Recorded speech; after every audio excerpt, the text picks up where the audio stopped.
ഞാൻ ഡാനിയലച്ചൻ. പ്രിയമുള്ളവരെ, നിങ്ങൾ കേട്ടുകൊണ്ടിരിക്കുന്നത് എൻകൗണ്ടർ ബൈബിൾ സ്റ്റഡി. പ്രിയമുള്ളവരെ, ഒരിക്കൽ കൂടി ദൈവവചനവുമായി നിങ്ങളുടെ അടുത്തേക്കെത്താൻ ദൈവം തന്ന അവസരത്തിനും ഭാഗ്യത്തിനും നന്ദി പറഞ്ഞുകൊണ്ട് എൻകൗണ്ടർ ബൈബിൾ സ്റ്റഡിയിലേക്ക് പ്രാർത്ഥനാപൂർവം നിങ്ങളെ സ്വാഗതം ചെയ്യുന്നു. ബൈബിളിലെ അവസാനത്തെ പുസ്തകമായ വെളിപാട് പുസ്തകത്തിൻ്റെ പഠനത്തിലാണ് നമ്മൾ ഏർപ്പെട്ടിരിക്കുന്നത്. ഇന്ന് 10ാമത്തെ എപ്പിസോഡ് ആണ്. ഇന്ന് നമ്മൾ പഠിക്കുന്ന വചനഭാഗം വെളിപാട് പുസ്തകത്തിൻ്റെ 4-ാം അധ്യായം ആണ്. വെളിപാട് അധ്യായം 4. സ്വർഗദർശനം. ഇതിനുശേഷം ഞാൻ കണ്ടു, ഇതാ സ്വർഗത്തിൽ തുറന്നിട്ട ഒരു വാതിൽ. കാഹളം പോലെ എന്നോട് സംസാരിക്കുന്നതായി ഞാൻ കേട്ട ആദ്യത്തെ സ്വരം പറഞ്ഞു, ഇങ്ങോട്ട് കയറി വരൂ. ഇവയ്ക്ക് ശേഷം സംഭവിക്കേണ്ടവ നിനക്ക് ഞാൻ കാണിച്ചു തരാം. പെട്ടെന്ന് ഞാൻ ആത്മാവിലായി. ഇതാ സ്വർഗത്തിൽ ഒരു സിംഹാസനം ഒരുക്കപ്പെട്ടിരിക്കുന്നു. സിംഹാസനത്തിൽ ഒരുവൻ ഉപവിഷ്ടനും. സിംഹാസനസ്ഥൻ കാഴ്ചയിൽ സൂര്യകാന്തം പോലെയും മാണിക്യം പോലെയും. സിംഹാസനത്തിന് ചുറ്റും കാഴ്ചയിൽ മരതകം പോലെയുള്ള ഒരു മഴവില്ലും. സിംഹാസനത്തിന് ചുറ്റും 24 സിംഹാസനങ്ങൾ. ഈ സിംഹാസനങ്ങളിൽ ധവള വസ്ത്രധാരികളായ 24 ശ്രേഷ്ഠന്മാർ. അവരുടെ ശിരസിൽ സ്വർണ്ണ കിരീടങ്ങൾ. സിംഹാസനത്തിൽ നിന്ന് മിന്നൽ പിണരുകളും ശബ്ദങ്ങളും ഇടിമുഴക്കങ്ങളും പുറപ്പെടുന്നു. സിംഹാസനത്തിന് മുമ്പിൽ ജ്വലിക്കുന്ന 7 തീപ്പന്തങ്ങൾ. ഇവ ദൈവത്തിൻ്റെ സപ്താത്മാക്കളാണ്. പ്രിയപ്പെട്ടവരെ, വെളിപാട് പുസ്തകത്തിൻ്റെ 4ഉം 5ഉം അധ്യായങ്ങൾ ദൈവാരാധനയെ സംബന്ധിക്കുന്ന അധ്യായങ്ങളാണ്.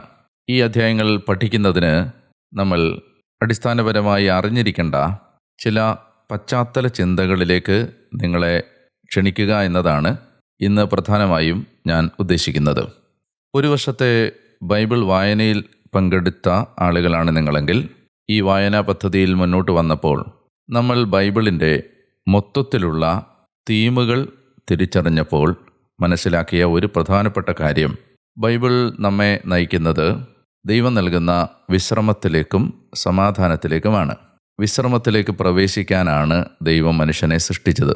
വിശ്രമം അഥവാ റെസ്റ്റ് എന്ന ആ സമാധാനത്തിലേക്ക് പ്രവേശിക്കാൻ സൃഷ്ടിക്കപ്പെട്ട മനുഷ്യൻ ആ ദൈവിക വിശ്രമത്തിലേക്ക് പ്രവേശിക്കേണ്ടത് ആരാധനയിലൂടെയാണ് എന്ന് നമ്മൾ തിരിച്ചറിഞ്ഞു. ആരാധന ഒരാൾ സമ്പൂർണമായി ദൈവത്തെ ആശ്രയിക്കുന്ന നിലപാടിൽ രൂപപ്പെടുന്ന ഒരു മനോഭാവം മാത്രമാണ്. സാവകാശം നിങ്ങളൊന്ന് ചിന്തിച്ചു നോക്കുക. ദൈവത്തെ ആരാധിക്കുക എന്നതുകൊണ്ട് നിങ്ങൾ മനസ്സിലാക്കിയത് എന്താണ്?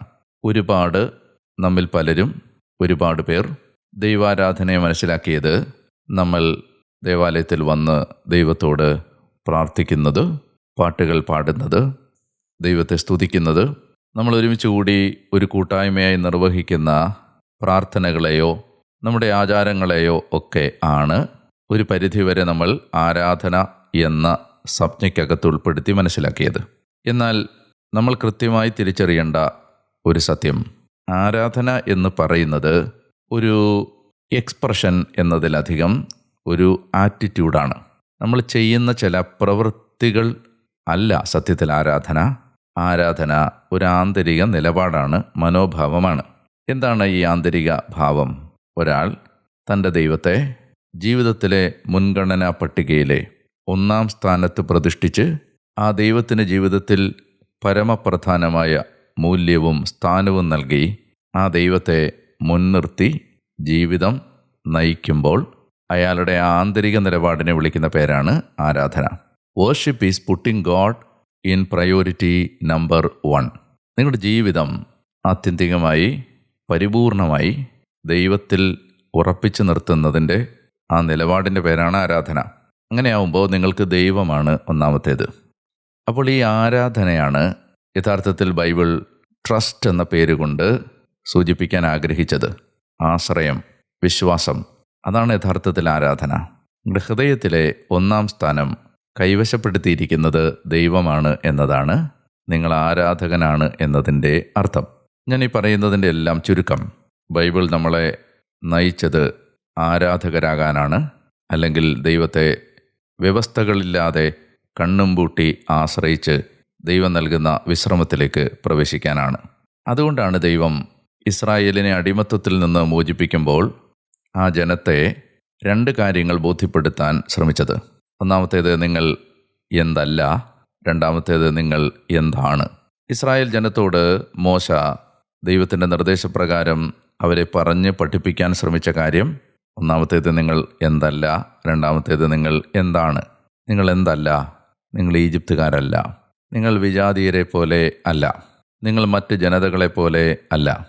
അതുകൊണ്ട് നിങ്ങൾ ഈജിപ്തിൽ നിന്ന് പുറത്തു വരണം, ഫ്രീഡം ഫ്രം ഈജിപ്റ്റ്. രണ്ടാമത്തേത് നിങ്ങൾ എന്താണ്, നിങ്ങൾ എന്തിനു വേണ്ടിയാണ് മോചിപ്പിക്കപ്പെട്ടത്, ഫ്രീഡം ഫോർ വാട്ട്. നിങ്ങൾ എന്താണ്, അത് പുറപ്പാട് 19 നമ്മൾ വായിച്ചതാണ്. നിങ്ങൾ പുരോഹിത രാജ്യവും വിശുദ്ധ ജനതയുമാണ്. നിങ്ങൾ പുരോഹിത രാജ്യവും വിശുദ്ധ ജനതയുമാണ്. ദൈവജനത്തിൻ്റെ ഐഡൻറ്റിറ്റി അവർ പുരോഹിത രാജ്യമാണ് എന്നതാണ്. പുരോഹിത രാജ്യം എന്ന് പറഞ്ഞാൽ അതിൻ്റെ അർത്ഥം ദൈവത്തെ ആരാധിക്കുന്ന ജനത. ദൈവരാജ്യത്തിലെ ഓരോ അംഗവും ആരാധകനാണ്, ആരാധകയാണ്. അവരുടെ ഐഡൻറ്റിറ്റി തന്നെ അവർ ആരാധകരാണ് എന്നതാണ്. അതിൻ്റെ അർത്ഥം അവർ ദൈവത്തെ അൺകണ്ടീഷണലായും ബ്ലൈൻഡായും ട്രസ്റ്റ് ചെയ്യുന്നവരും ദൈവത്തിന് ഹൃദയത്തിൽ 1-ാം സ്ഥാനം നൽകി ജീവിക്കുന്നവരുമാണ്. അപ്പോൾ ഇങ്ങനെ ഈ ആരാധന എന്ന ഒരു തീം ബൈബിൾ ഡെവലപ്പ് ചെയ്ത് വന്ന് ഈ കാര്യം അവർ മറക്കാതിരിക്കാനാണ് സമാഗമ കൂടാരം നിർമ്മിക്കുന്നതും, അതുപോലെ തന്നെ പിന്നീട് അവർ വാഗ്ദത്ത ഭൂമിയിൽ എത്തിക്കഴിയുമ്പോൾ ദേവാലയം നിർമ്മിക്കാൻ പ്രേരിപ്പിക്കുന്നതും, അവിടെ വിവിധതരം ബലികളർപ്പിക്കുന്നതിനുള്ള നിയമങ്ങൾ നൽകപ്പെട്ടതും, അങ്ങനെ ഈ ജനം ഒരാരാധനാ സമൂഹമായി ജീവിക്കുന്നതും. ഞാൻ ഇത്രയും പശ്ചാത്തലം നിങ്ങളോട് പറഞ്ഞതിൻ്റെ കാരണം ദൈവജനത്തിൻ്റെ ഐഡൻറ്റിറ്റി ആരാധനയാണ് എന്ന് നമ്മൾ തിരിച്ചറിയാനാണ്.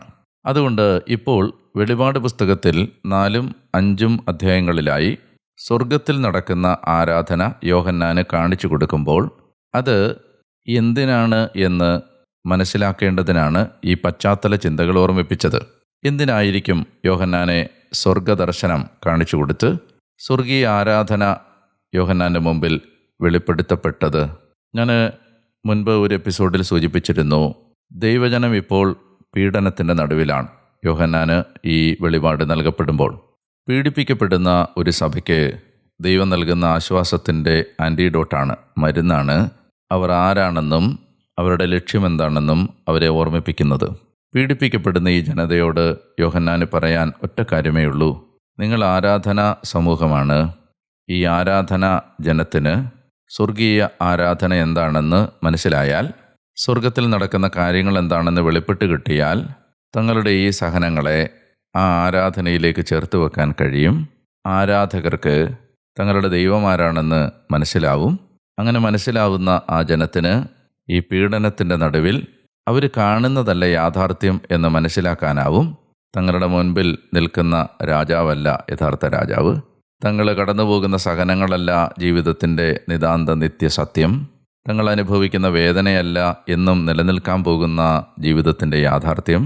അതിനപ്പുറത്ത്, കാണുന്നതിനപ്പുറത്ത് കാണാത്തൊരു ലോകമുണ്ട്. ആ കാണാത്തൊരു ലോകത്ത് ദൈവം രാജാവായി വാഴുന്ന, ദൈവം എപ്പോഴും 24 മണിക്കൂറും ആരാധിക്കപ്പെടുന്ന ഒരു യാഥാർത്ഥ്യമുണ്ട്. നിലനിൽക്കുന്ന കാര്യങ്ങളുണ്ട്. നശിച്ചു പോകുന്നതിനപ്പുറത്ത് നിത്യമായ ചില കാര്യങ്ങൾ നിങ്ങൾ മനസ്സിലാക്കേണ്ടതുണ്ട്. ഇതെല്ലാം കണ്ടു കഴിയുമ്പോഴാണ് നമുക്ക് വെളിപ്പെടാനിരിക്കുന്ന മഹത്വത്തോട് തുലനം ചെയ്യുമ്പോൾ ഇന്നത്തെ കഷ്ടതകളെ നിസ്സാരമായി എണ്ണാൻ നമുക്ക് കഴിയുന്നത്. നമുക്ക് ഈ വെളിപാട് പുസ്തകത്തിലെ സ്വർഗീയ ദർശനത്തിലേക്ക് കടക്കാം. യോഹന്നാൻ ഇതുവരെ അദ്ദേഹത്തിൻ്റെ ചിന്തകൾ നമ്മളോട് പറഞ്ഞു തന്നത് സഭകളെക്കുറിച്ച് ക്രിസ്തു വെളിപ്പെടുത്തിയ 7 സന്ദേശങ്ങൾ വ്യക്തമാക്കിക്കൊണ്ടാണ്. അതുകൊണ്ട് അദ്ദേഹത്തിൻ്റെ വെളിപ്പെടുത്തലുകൾ അവസാനിക്കുന്നില്ല. സത്യത്തിൽ അത് വെളിപാടുകളുടെ ആരംഭം മാത്രമായിരുന്നു. ഓർക്കണം, ഇപ്പോൾ യോഹന്നാൻ പാത്മോസിലെ ദ്വീപിൽ ജയിലിലാണ്. ജയിലിൻ്റെ വാതിൽ അടച്ചിരിക്കുകയാണ്. തൻ്റെ കൺമുമ്പിൽ ഇപ്പോൾ താൻ കാണുന്ന യാഥാർത്ഥ്യത്തിൽ, ആ ലോകത്തിൽ അയാളുടെ മുമ്പിൽ വാതിലുകൾ അടയ്ക്കപ്പെട്ടിരിക്കുകയാണെങ്കിലും ആ മനുഷ്യൻ ദർശനത്തിൽ തുറന്നിട്ട ഒരു വാതിൽ കാണുകയാണ്. സ്വർഗത്തിൽ തുറന്നു കിടക്കുന്ന ഒരു വാതിൽ. വെളിപാട് പുസ്തകത്തിലെ ഏറ്റവും കട്ടിയുള്ള ഭാഗം ഇവിടെ ആരംഭിക്കുകയാണ്.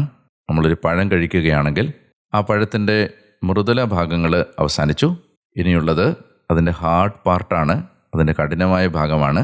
സജീവമായ ഒരു ശ്രദ്ധയും വളരെ കൃത്യമായ ഒരു സമർപ്പണവും ഉണ്ടെങ്കിൽ മാത്രമേ മുന്നോട്ടുള്ള കാര്യങ്ങൾ നമുക്ക് ദൈവം ആഗ്രഹിക്കുന്നത് പോലെ മനസ്സിലാക്കാനായിട്ട് കഴിയും.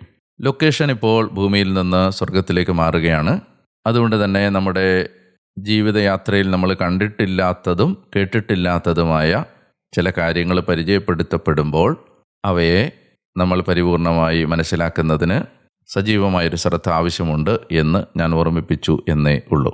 യോഹന്നാൻ കാണുന്ന സ്വർഗദർശനത്തിന് ബൈബിളിലെ യേശയ്യായുടെയും എസക്കിയേലിൻ്റെയും ദാനിയേലിൻ്റെയും സ്വർഗീയ ദർശനങ്ങളോട് സാമ്യമുണ്ട്. നിങ്ങളുടെ കൂടുതൽ വായനയ്ക്കായി ഞാൻ ചില ഭാഗങ്ങൾ നിർദ്ദേശിക്കുകയാണ്.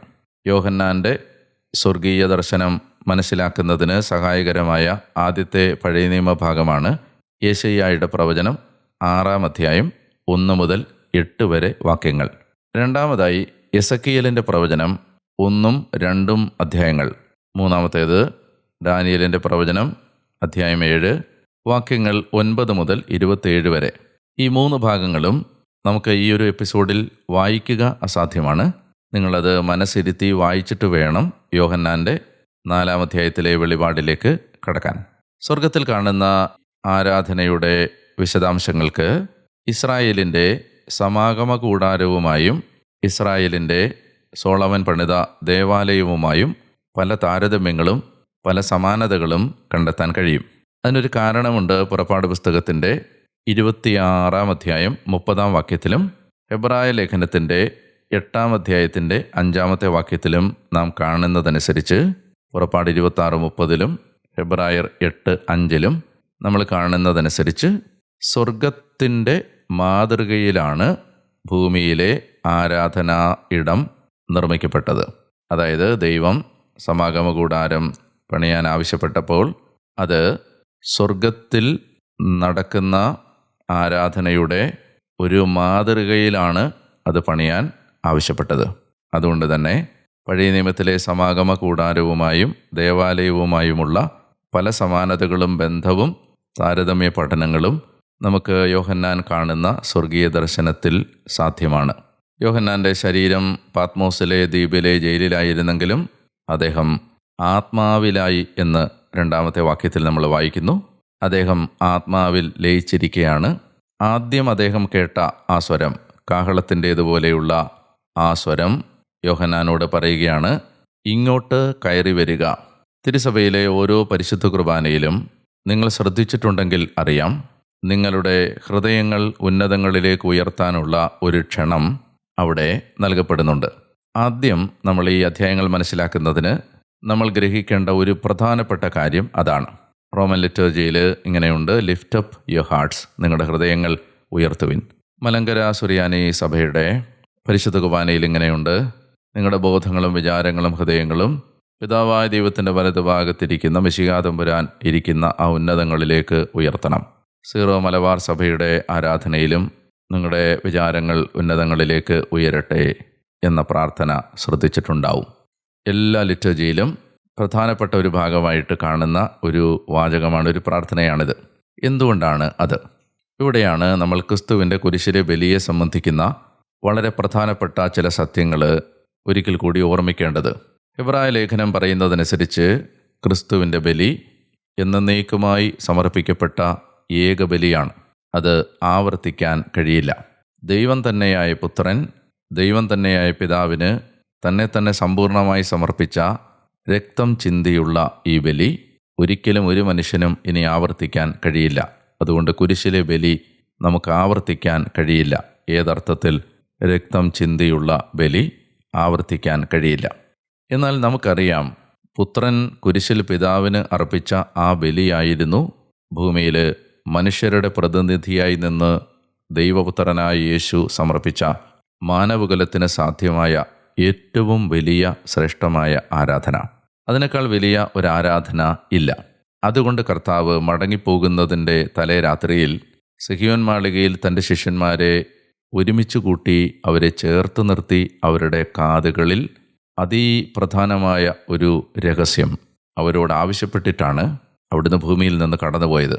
കർത്താവ് അവരോട് ആവശ്യപ്പെട്ടത്, ഞാനിപ്പോൾ ഈ ചെയ്തത് എൻ്റെ ഓർമ്മയ്ക്കായി ചെയ്യണം. എന്താണ് സിഹിയോൻ മാളികയിൽ അവിടുന്ന് ചെയ്തത്? അവിടുന്ന് അപ്പവും വീഞ്ഞും കൈകളിലെടുത്ത് ഇപ്രകാരം അരുളി ചെയ്തു, ഇതെൻ്റെ ശരീരവും രക്തവുമാണ്. അങ്ങനെ പറയുമ്പോൾ അദ്ദേഹം പറയാൻ ആഗ്രഹിച്ചത് എന്താണ്?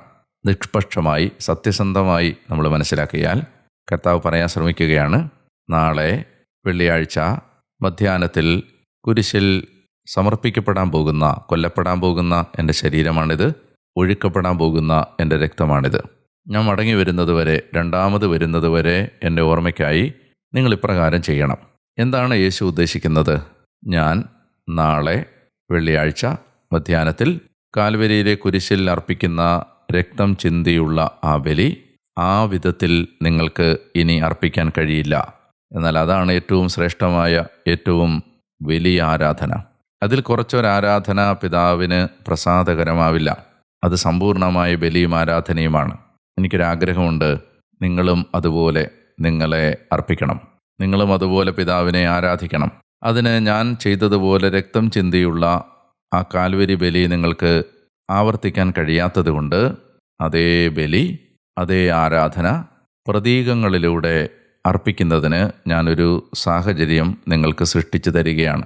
നിങ്ങൾ ഈ അപ്പവും വീഞ്ഞും എടുത്ത് സ്വർഗത്തിലേക്ക് ഉയർത്തി ആശീർവദിച്ച് വിഭജിച്ച് കൊടുക്കുമ്പോൾ നിങ്ങൾ തിരിച്ചറിയണം, ഞാൻ കുരിശിലർപ്പിച്ച അതേ ബലി നിങ്ങൾക്ക് ജീവിതകാലം മുഴുവൻ അർപ്പിക്കുന്നതിനുള്ള ഒരു വഴിയാണ് ഞാൻ ഈ രാത്രിയിൽ നിങ്ങൾക്ക് പങ്കുവെച്ച് പകർന്ന് തരുന്നത്. നമ്മളിവിടെ തിരിച്ചറിയേണ്ട ഒരു സത്യം, സിഹിയോൻ മാളികയിൽ അർപ്പിക്കപ്പെട്ട പ്രതീകങ്ങളിലൂടെ സമർപ്പിക്കപ്പെട്ട പരിശുദ്ധ കുർബാന എന്ന ബലിയും വെള്ളിയാഴ്ച അർപ്പിക്കപ്പെട്ട ബലിയും രണ്ടായിട്ടല്ല യേശു കണ്ടത്, ഒരു സംഭവമായിട്ട് തന്നെയാണ്. വെള്ളിയാഴ്ച ഉച്ചയ്ക്ക് കുരിശിൽ രക്തം ചിന്തി ഈശോ നടത്തിയ ആ ബലി അതേ മോഡിൽ നമുക്ക് ആവർത്തിക്കാൻ കഴിയില്ല. എന്നാൽ അതേ ബലി, അതേ യാഥാർത്ഥ്യം പ്രതീകാത്മകമായി കൗദാശികമായി അർപ്പിക്കുന്നതാണ് പരിശുദ്ധ കുർബാന. ഇതാണ് ഒരു സത്യം നമ്മൾ നമ്മുടെ ഹൃദയത്തിൽ സൂക്ഷിക്കേണ്ടത്. രണ്ടാമത്തേത്, ഈ കുർബാന രക്തം ചിന്തി അർപ്പിക്കപ്പെട്ടത് കാൽവരിയിൽ എന്നേക്കും ഒരിക്കൽ മാത്രം അർപ്പിക്കപ്പെട്ട് അവസാനിച്ചെങ്കിൽ അതിന്നും തുടരുന്നുണ്ട്. അത് തുടരുന്നത് സ്വർഗത്തിലാണ്. അത് സ്വർഗത്തിൽ തുടരുന്നത് ഇങ്ങനെയാണ്: പിതാവിൻ്റെ വലതുഭാഗത്ത് ഉപവിഷ്ടനായിരിക്കുന്ന പുത്രൻ തമ്പുരാൻ ആ പിതാവിൻ്റെ മുമ്പിൽ തൻ്റെ ബലിയുടെ യോഗ്യതകൾ കാഴ്ചവെച്ചുകൊണ്ട് പിതാവിനോട് നമുക്ക് വേണ്ടി മാധ്യസ്ഥം പറയുന്നുണ്ട്. ദാനിയേൽ ഒരു പാപിയാണ് എന്ന സത്യം പിതാവിൻ്റെ മുമ്പിൽ അവതരിപ്പിക്കപ്പെടുന്ന നേരത്തെല്ലാം ദാനിയേൽ എന്ന പാപിക്ക് വേണ്ടി കുരിശിലർപ്പിക്കപ്പെട്ട ആ ബലി പുത്രൻ പിതാവിന് കാഴ്ചവെച്ചുകൊണ്ട് ദാനിയേലിന് വേണ്ടി വാദിക്കുന്നുണ്ട്. ഇതാണ് സ്വർഗത്തിൽ നിരന്തരമായി നടന്നുകൊണ്ടിരിക്കുന്ന കുർബാനയും ആരാധനയും. യോഹന്നാൻ സത്യത്തിൽ കാണുന്നത് സ്വർഗത്തിൽ നടക്കുന്ന ഈ കുർബാനയാണ്, ഈ ആരാധനയാണ്. പ്രിയപ്പെട്ടവരെ, ഈ പശ്ചാത്തല ചിന്തകൾ മനസ്സിൽ വെച്ചുകൊണ്ട് നമ്മൾ ഇനി ഈ അധ്യായങ്ങളുടെ 4-5 അധ്യായങ്ങളുടെ വിശദാംശങ്ങളിലേക്ക് കടക്കും. അടുത്ത എപ്പിസോഡിൽ അത് ഓരോ വാക്യങ്ങളായി വിശദീകരിക്കാം എന്ന് ഞാൻ വിചാരിക്കുന്നു. ഒത്തിരി സന്തോഷത്തോടെയാണ് ഞാൻ നിങ്ങളെ കാണുന്നത്. വളരെ വ്യത്യസ്തമായ, നമ്മൾ ഇതുവരെ പരിചയിച്ചിട്ടുള്ള വചന പഠനങ്ങളിൽ നിന്ന് വ്യത്യസ്തമായ ഒരു വിധത്തിലാണിത് നിങ്ങളോട് ഞാൻ പങ്കുവെച്ച് തരുന്നത്. അതായത് നമ്മൾ ഒരു ക്ലാസ്സിൽ നേരിട്ട് പങ്കെടുക്കുമ്പോൾ ഒരുപക്ഷെ കൂടുതൽ വിശദീകരണങ്ങളോ ഉദാഹരണങ്ങളോ ഒക്കെ സാധ്യമാണ്. എന്നാൽ ഒരു പോഡ്കാസ്റ്റ് എന്ന മീഡിയത്തിൽ ഇത് അവതരിപ്പിക്കപ്പെടുമ്പോൾ വളരെ സജീവമായൊരു ശ്രദ്ധ നിങ്ങൾ പുലർത്തുന്നില്ലെങ്കിൽ നിങ്ങൾ വിശദാംശങ്ങൾ വിട്ടുപോകാൻ സാധ്യതയുണ്ട്. അതുകൊണ്ട് സമയമെടുത്ത് ഈ എപ്പിസോഡ് കേൾക്കണം, നോട്ടുകൾ എഴുതണം. ഓരോ തവണ നിർത്തി കേട്ട് എഴുതി ഗ്രഹിച്ച് മനസ്സിലാക്കി ഞാനൊരു 20-25 മിനിറ്റ് കൊണ്ട് നിങ്ങളുടെ മുമ്പിലേക്ക് വെക്കുന്നത് 2-3 മണിക്കൂറുകളെടുത്ത് നിങ്ങൾ വിശദമായി കേട്ടും എഴുതിയും പഠിച്ചും വെളിപാട് പുസ്തകത്തിൻ്റെ വിശദാംശങ്ങളിലേക്ക് കടന്നു പോകണമെന്ന് ഞാൻ ഓർമ്മിപ്പിക്കുന്നു. ഒരിക്കൽ കൂടി ഞാൻ നിങ്ങളോട് പറയുന്നു, ഈ പുസ്തകം പഠിക്കുന്നത് വലിയ ദൈവകൃപയ്ക്കും ദൈവാനുഗ്രഹത്തിനും കാരണമാകും. ആ ആത്മീയ സന്തോഷം ഓരോ ദിവസവും ഇത് നിങ്ങളോട് പങ്കുവെക്കുമ്പോൾ ഞാൻ അനുഭവിക്കുന്നുണ്ട്. അപ്രകാരം ഒരു കൃപയിൽ നിങ്ങളുടെ അടുത്തേക്ക് വചനവുമായി വരാൻ ദൈവം തന്ന കൃപകൾക്ക് നന്ദി പറഞ്ഞുകൊണ്ട് എനിക്ക് വേണ്ടി തുടർന്നും പ്രാർത്ഥിക്കണമെന്ന് നിങ്ങളെ ഒരിക്കൽ കൂടി ഓർമ്മിപ്പിച്ചുകൊണ്ട് ഞാൻ ഡാനിയേൽ അച്ഛൻ നാളെ കാണുന്നത് വരെയും ദൈവം നിങ്ങളെ അനുഗ്രഹിക്കട്ടെ.